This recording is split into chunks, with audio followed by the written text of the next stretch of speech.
This episode is brought to you ad-free thanks to all our wonderful patrons. You can get tons of exclusive content and help us keep the show going by joining at patreon.com/shonenflop. Welcome to Shonen Flop Chibi, a First Impressions mini-episode where we talk about the first chapter of the series that we'll be covering in depth next week with our guest, Colin Mullen, also known as Reverend Scarecrow. It's very important to respect somebody's, station, like their title that they worked for, David. You know, he's a reverend. Father.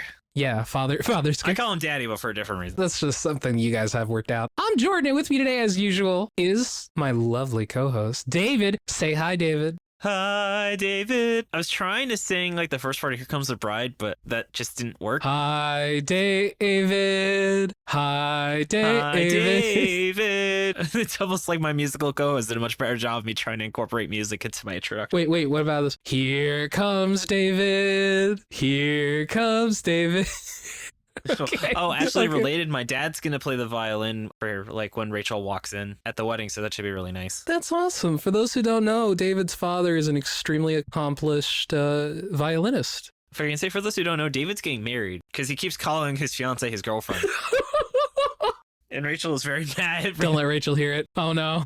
We got a deep fake like lines from David every now and then where it's just like we morph something he said into my fiance. Dylan loves doing that. Yeah. You could also just say the line again and not mention it, but I mean, that's No. We're a one-take kind of podcast. Except for that time Jordan redubbed all of his audio. Yeah. Oh my God. Yes. Except for that time, David. Except for that time. God damn it. All right. I'm glad we're a one-take podcast now. Let me just say that. Jordan, why was I trying to sing my introduction? Because what manga are we covering this week? Well, David, we're covering Tokyo Demon Bride's Story, Shinobi Squad. Jordan, do you mind telling the audience a little bit about the series? I would love to, David. This was written by Nakama Tadaichi. David, there's nothing more important to me than my Nakama. I remember when people used to translate that as comrade. Oh, yes. Comrade Luffy. Communist period of One Piece was great. There are communists in One Piece. It's a whole revolutionary army. I'm just imagining what if the Russians dub One Piece. You got Lufuski, Zorochov. I would be surprised if there wasn't like a Russian dub. Yep. But anyway, this ran between September 5th, 2022 to April 3rd, 2023. And it ran for 29 chapters with 4 volumes. And what 4 volumes they were? I assume we haven't gotten through all the 4 volumes yet. What a one chapter of the 29 chapters it is. What a one of 29 chapters. So why don't we dive into hearing about your awesome plot summary? Yeah. When Manaka and Jinta were 7 years old, Jinta asked her to marry him in 10 years. A decade has passed, and Manaka, who is a demon by the way, has returned to meet her new husband, unfortunately for her. Jinta works too many part-time jobs to remember a dumb thing he said when he was a little fucking kid. So when Manaka arrives at his door with her demon posse, it's an insane demon posse, David. Fucking. Jinta thinks he's dreaming, while she declares that she'll stab any other fucking girls who are into him. This is just like that one friend where you like make plans with them as a joke and then they think you're being serious and they show up. Yeah, like, man, that time David asked me to be up on a podcast with him and I thought he was kind of joking, and then and now it's 3 years later. Now it's 3 years later. Anyway, this almost happens when she sees Jinta with his big sister Matsuri. But Matsuri just winds up thinking Manaka is adorable instead of getting mad. They all hang out while Manaka starts explaining how Jinta is like from a special family called the Sacred Bloods or something, and it attracts demons. I don't know. He had a talisman on his door to keep out a bunch of like excess demons and shit, but it's old and ratty now. So Manaka wants him to sign a contract of cohabitation with his blood, while Matsuri gets wasted and declares that Manaka is allowed to stay because she owns the damn house. Her name's on the deed. Also, Jinta's friend Tsumugi is there too. Popcorn David. I'm just imagine if they'd had like, what is it called, that Jewish talisman you put on the door? The Jewish talisman. Oh my God. Fuck, starts with an M. I'm gonna Google Jewish door talisman. It's not Meshuggah. That's a band and a different Yiddish word. Mezuzah. Mezuzah. Oh my God, it's a mezuzah. Yeah. Imagine if you had a mezuzah and it just stopped. You're like, it turns out Jews were right about this. Damn. I never thought of it as a talisman before. It kind of is, yeah. That's awesome. Later, while everyone is having a good time, they come under attack by a cute frog girl because it's that kind of manga. And we have positive bisexual representation. Monica can't swim, so she gets swept up in the frog girl's water type attack. She's surf, to be clear. And then she's going to go sit in a chair weirdly.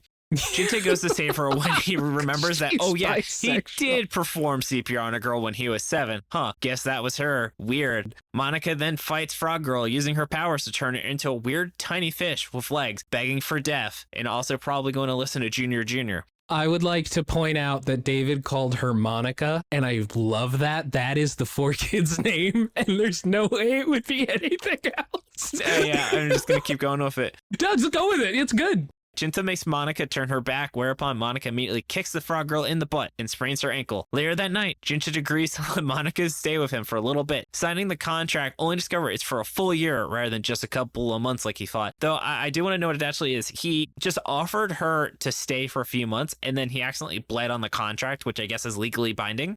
I thought he signed it. I didn't realize he... No, he had a cut on his hand that blood fell on the contract. Oh, that's what happened. Weird. Monica is overjoyed while Jinta and Tsumugi have an exchange that is very confusing because of bad world bubble placement. I also think Tsumugi is his youngest sister, not a friend. Is she?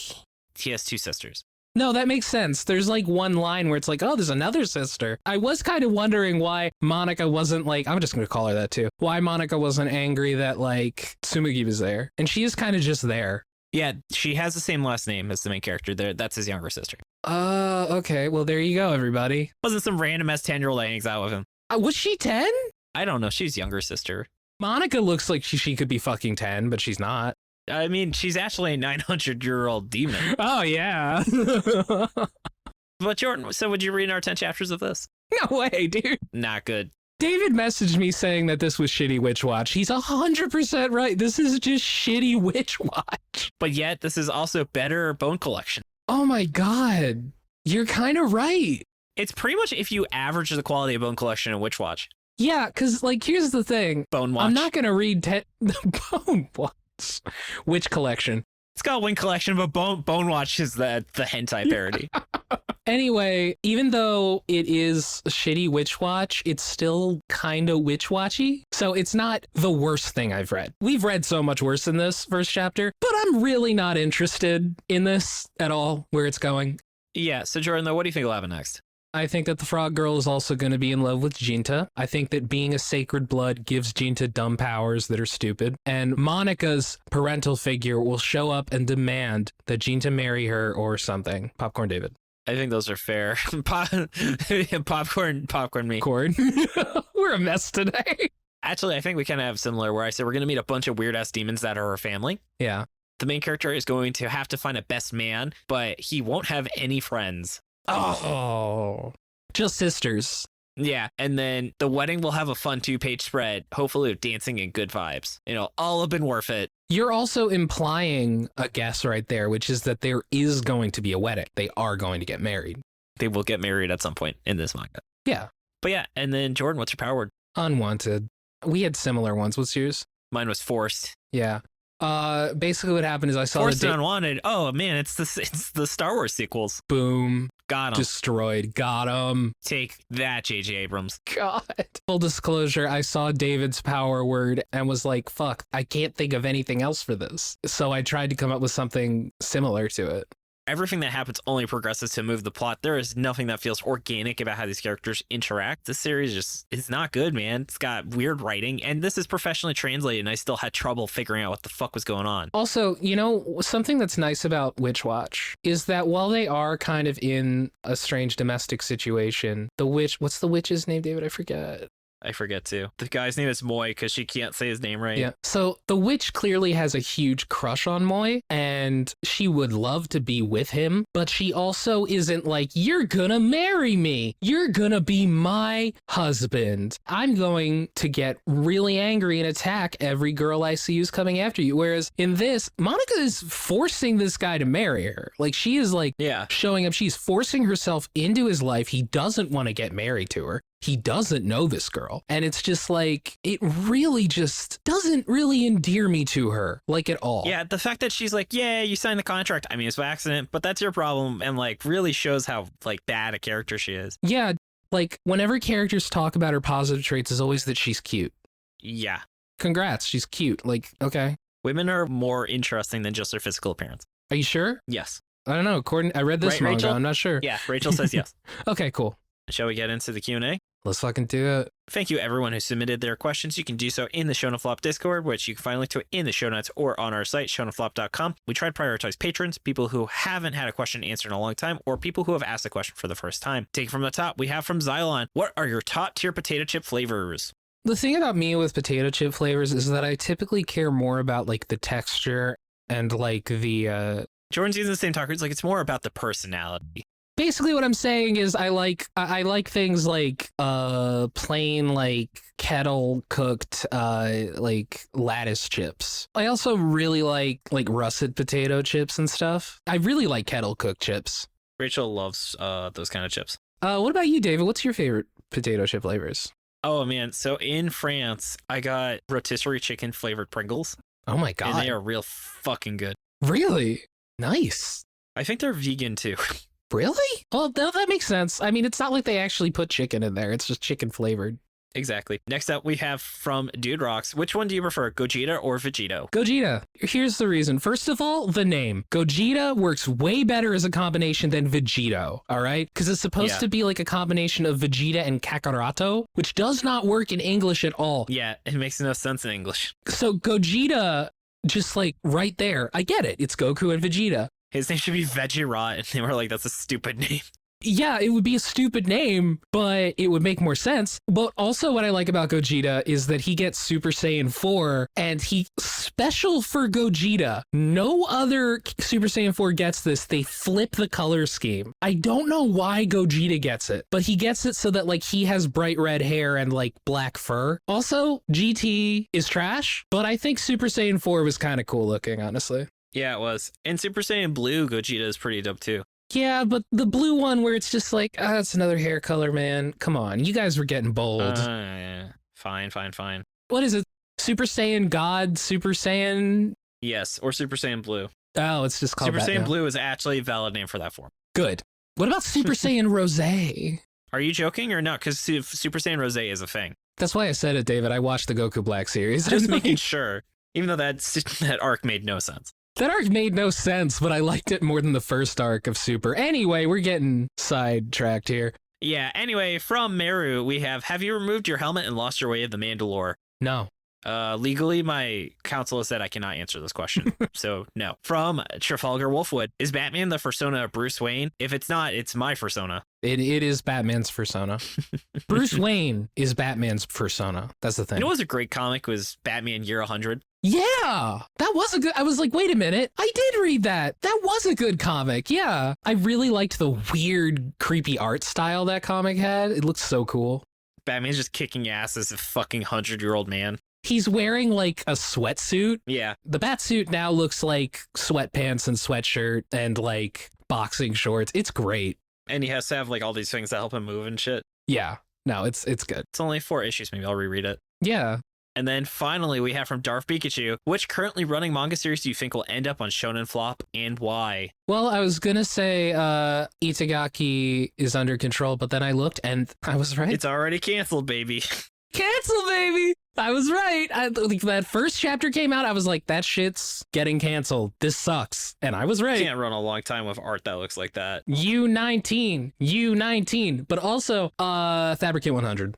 Yeah, I've heard it just kind of is blowing its load. So I agree with you. I heard from Maxi B it's pretty decent, so it'll be fun to cover it. It's not miserable. It's just like I'm reading it and I'm like, there's really nothing here. It's very generic. You know what? Cypher Academy. Yes. The series that made a translator quit. Yeah. I think that is very possible. And you know what? That won't be a terrible read from what I've read. Like, because what I got from that, I only read like the first couple chapters. I actually kind of like the character writing in that. But half the manga is taken up by these bullshit, impossible to understand Japanese word puzzles. And that's the problem. Exactly. But it's not a problem if you ignore them, like we're going to. Oh, and Jordan, have you read Beat in Motion? No. Oh, that started a few weeks ago. It's like made for you. It's about a cartoonist who teams up with a girl who's a musician to make animated music videos for her. You know what? I read the first chapter of that and I liked it. It's pretty good. Yeah. All right. Anyway, you know what else I like? I like you, Jordan. Oh, well, thank you. Thank you so much for all of your hard work and helping with editing. Thank you, David. Thank you for your hard work, and thank you for the editing that you do. Anytime. Props to Shannon for the awesome cover art. Find her online at illuminyatea. Thank you, Dylan, for assistance with editing. Find his podcast, Anime Out of Context, at animeoutofcontext.com. Thanks to Tucker and Maxie B for assistance with pronunciation, translation, and other miscellaneous research. Find us on Twitter at Shonen Flopcast and our website, shonenflop.com. We're also on Spotify, iTunes, YouTube, or wherever else you get your podcasts. And be sure, if you're watching on YouTube, drop a comment. It's always fun to see that discussion, or tweet us if you've got some thoughts. Even if it's just saying, hey, we thought your opinion was wrong. Much like how Rem was on our episode of with him that probably won't be out by the time you're listening to this. But just know his opinion was very wrong. Yes, his opinion is wrong, and he will be judged by the Hell Devil. That's Rem from Anime Out of Context for people who are don't think I'm just randomly talking about Rem is not a household name as much as he wishes. Yeah, no. More than sleep, baby. You know what, guys? You should all check out Anime Out of Context if you like Shonen Flop. You might even see us on the podcast. You know? Yes.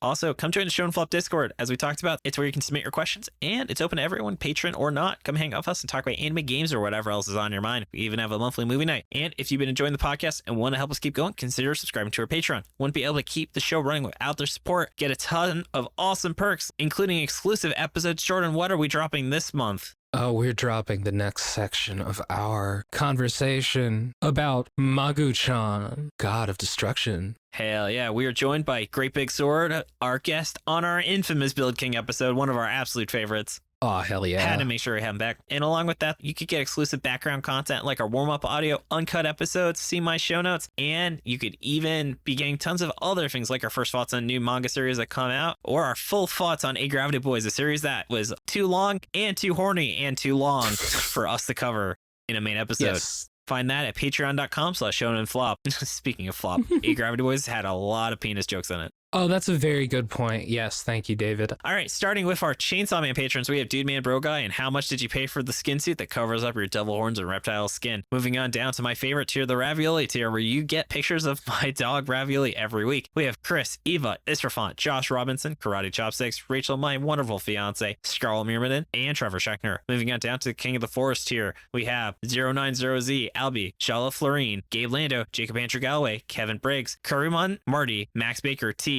The Real Jory, The Wolf, The Wood, and Trafalgar, and Tommy Boy. Moving on down to the Galactic Ball Federation, we have a mid-sized sedan, Blamumu, Brian Sexton, David Ackardson, Dennis James Moan, Dralgo, Drew, Dylan Crider, Eclectic Oak, Eric Alex Klein, Nigel, Generic Man, Green, Hans, Heavy Metal Hermit Crab, Keanu, Lincoln Frey, Manly P. Hall, Marabara, Martin Vin Weinberger, my own dad, Matt Zolovich, Melvi, Mike Carpenter, Ralph Iskoff, Resident Warhammer Nerd, Rosendo Mendoza, Ryan Chazinski, Sarah Hydra, Scott Fischler, Simping for Senpai Ash, Staghorn, Taper Clip, or our very own Tucker, Wright, and ZZ Digital. I kept pausing because I never knew who when there was the last person in that tier.